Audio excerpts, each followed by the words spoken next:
Thank you, Madam Chair. As we gather to discuss the 6 mandated areas, I would like to emphasize the crucial importance of land ownership for Indigenous communities. The right to self-determination is closely linked to the land rights, and without it, sustainable socioeconomic development is impossible. I want to draw your attention to the situation of the Indigenous Jumas people in the Chittagong Hill Tracts, known as 𝐤𝐲𝐬𝐬 of Bangladesh. The lands, forests, hills, ponds, streams, and small rivers are essential for their survival.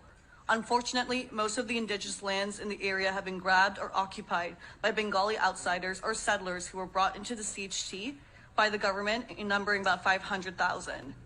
The Land Commission was established in 1999 under the accord reached in 1997 to resolve land disputes with indigenous Jumas people. But the government insincerity prevented it from functioning despite the appointment of 6 chairmen at different times. The 2016 amendment to the 2001 Act failed to establish land dispute resolution rules, leaving indigenous peoples vulnerable to land grabbing, eviction, and intimidation. A recent example is a Lama Rubber Company burned 400 acres of traditional Jum farming land and village forests. Yet the government did not protect indigenous land right and instead aided the company's land occupation.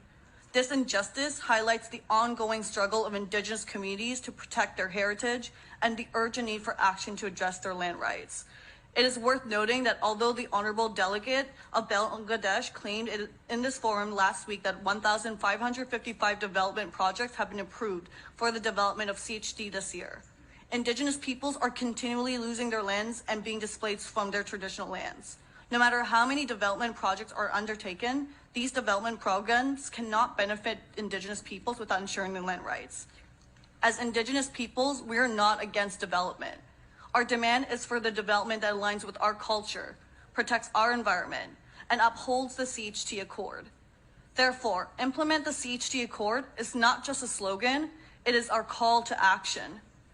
We must pave the way for a sustainable and equitable future for the indigenous Jumas people by 2030.